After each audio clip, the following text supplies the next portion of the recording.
Now let us discuss about the software testing life cycle. Testing is a process rather than a single activity. The fundamental testing life cycle consists of the following 5 steps: test planning and control, analysis and design, implementation and execution, evaluating exit criteria and reporting, and test closure activities. I will briefly go through all of these stages and the required test deliverables in each of these, and then we will try to fit in test estimation part. Test planning and control. Test planning determines the scope, objectives of testing and test approach. The availability of requirements is crucial at this stage. Test control is an ongoing activity of comparing actual progress against the plan and reporting the status, including deviations from the plan. It involves taking actions necessary to meet the mission and objectives of the project. Test plan and test estimates are the two test deliverables which are focused in this stage. Next is analysis and design. In this phase, the software requirements are analyzed to identify their testability and the expected behavior of different features, functionalities of the software.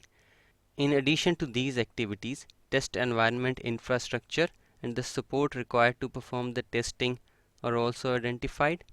Risk-based testing approach is also performed in this step.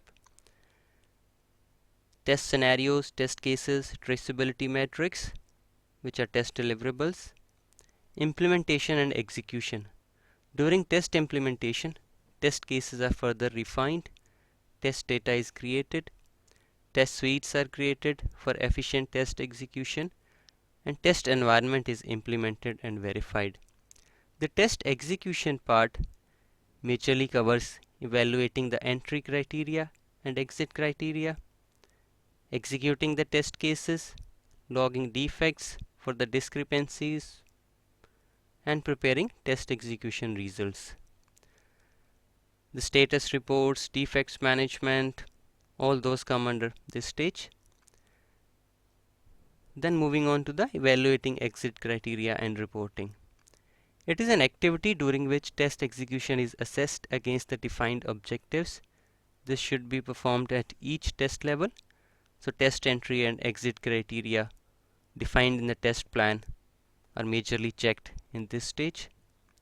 Test summary report is another test deliverable to be produced at this stage. Test closure activities. So once software is fully tested and a green signal is given from the testing team, it goes into the production, and test closure activities start after that. The post-testing activities are meant to consolidate experience, test wear, facts and numbers, like relinquishing the test environment, archiving the test cases, consolidating, updating the corresponding regression suite test cases, evaluating how the testing went and to learn lessons for future projects. The information may also contribute to a post-implementation review, which may be organized by the project manager at the conclusion of the project. So basically, any learning is to be captured to ensure that the challenges that are being faced to be avoided or not to be repeated in the similar projects later on. So if you see, test estimation starts right at the beginning of test planning and control. It is more refined in the analysis and design phase. After that, you are mainly executing, performing your testing activities, but you should keep a check on your estimates and see if the deviations are going to happen, and then raise a flag immediately.